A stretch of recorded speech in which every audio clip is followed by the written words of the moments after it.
And at the other end, there is very strong disagreement with the notion that the Cyprus problem must be solved through an armed struggle. So overall, the picture is one of, yes, we have the will to make compromises, to reach out and understand the other community, and certainly we do not have any illusions that violence could possibly be any kind of solution. What is perhaps slightly less clear-cut is attitudes towards reconciliation on the ground. To the question, I would not mind having Turkish Cypriot neighbors, gets a mixed response, as does the question, we have much in common with the Turkish Cypriots. These are not so clear-cut. So there are identity and coexistence issues here that are contested within the Greek Cypriot community, and as we will see just in a moment, also within the Turkish Cypriot community. So looking at the Turkish Cypriots, we see basically a similar distribution. Again, what comes on top is the same three. The Cyprus problem must be solved on the basis of a mutually acceptable compromise. I recognize that both communities in Cyprus have made mistakes in the past, and I try to look at the Cyprus problem both from the point of view of Turkish Cypriots and from the point of view of Greek Cypriots. And again, at the bottom, the Cyprus problem must be solved through an armed struggle. That there is strong disagreement with that. Now, this may sound like no big deal so neither community wants violence. What's new with that? I mean, I'm sure you all sense that in your daily life anyway. Well, it's important to see this in a comparative context, because if you ask the same question in another conflict zone, somewhere else in the world, I won't mention places, of course, but if you ask it somewhere else, you may get something like 70% saying that yes, we need an armed struggle to solve this problem. So the fact that both communities are so strongly against armed violence shows that there is maturity in Cyprus for a negotiated settlement. And vote in a potential future referendum. What is the intended vote? What we did here, obviously we don't have a plan yet, so obviously we can't really, there's a limit to how much one can read into a question of this type, but what we did, we said, suppose that the two leaders reach an agreement and draft a plan and put it to a referendum. How do you see yourself voting? We also gave the middle option of I'm currently just as likely to vote yes as to vote no, because obviously it's realistic. When you don't even have a plan yet, many people will say that, look, I'm not trending either way, I'm just expecting to see what the plan is. Having said that, there are many people who already know what they will vote, because it won't really depend on the details that are being negotiated. It depends on broader considerations that are not up to negotiation, and people have a pretty good understanding of what those are that may or may not change. So what do we see? We see a similar picture in both communities. We see a committed no vote of 22% in the Greek Cypriot community and 31% in the Turkish Cypriot community. A committed yes vote of 18% in the Greek Cypriot community and 60% in the Turkish Cypriot community. And then everyone else is a swing voter to a greater or lesser degree. So 39% of Greek Cypriots and 27% of Turkish Cypriots are just as likely to vote yes as to vote no. Then you have about 10-15% in each community who are either trending to yes or trending to no.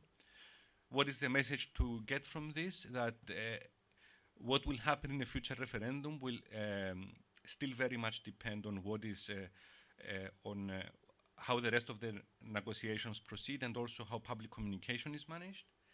And the negotiations, this hypothetical future referendum already does start from a handicap, given that the committed no vote is somewhat higher than the committed yes vote.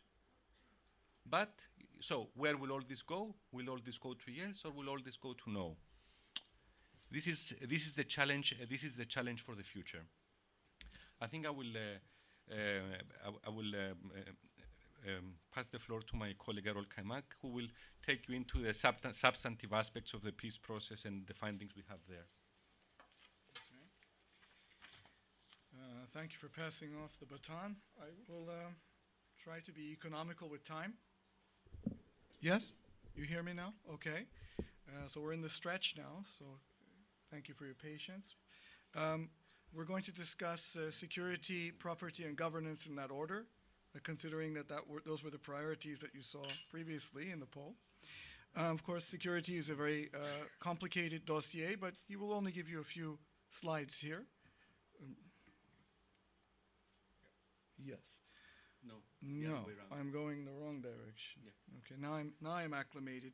Now, one of the critical points, of course, is who is going to guarantee any settlement. In 1960s, as we know, these were the three guarantors, but this issue is being contested in public opinion and also at the negotiation table. Greek Cypriot views on guarantorship which one is this? You can see that as far as who guarantors should be, Greek Cypriots are of the view that the European Union would be a good guarantor. So this is a new idea and something that can be explored further. But we have a big problem here, which is quite evident, that Turkey, which wants to retain its rights as a guarantor in Cyprus, is rejected wholeheartedly by Greek Cypriots. It's very difficult to find, we really have to explore who these people are. Very interesting. So the homogeneous view. Now, when we look at the Turkish Cypriot views, again, it's quite clear that Turkish Cypriots strongly favor Turkish guarantees. Now, Turkish Cypriot society, as you've seen in previous slides, a little bit more polarized than Greek Cypriots on some of these questions. This is why it's not uncommon to find some people in the Turkish Cypriot society who are against this paradigm altogether. But nevertheless, the overwhelming majority consider that Turkey is their sole guarantor, and nothing compares to this.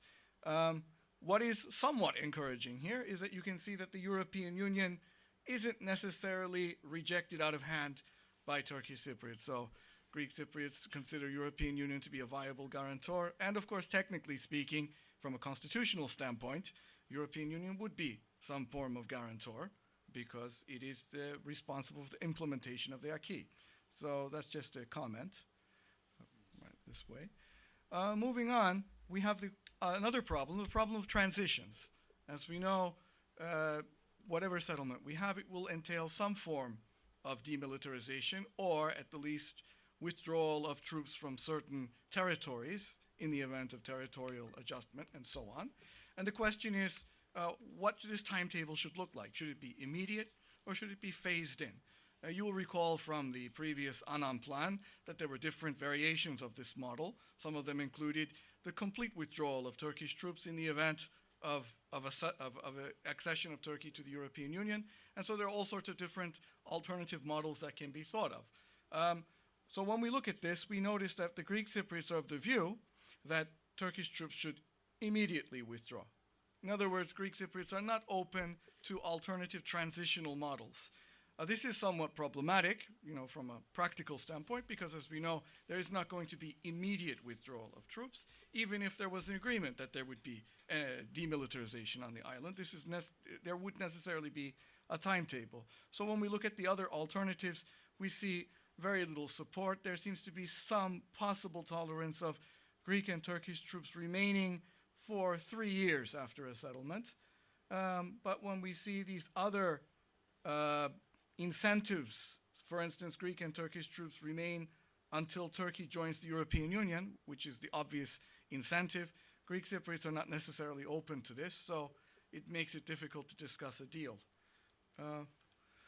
Moving on with Turkish Cypriots, we see that Turkish Cypriots are more nuanced again, as we've seen in many other slides. And here we see that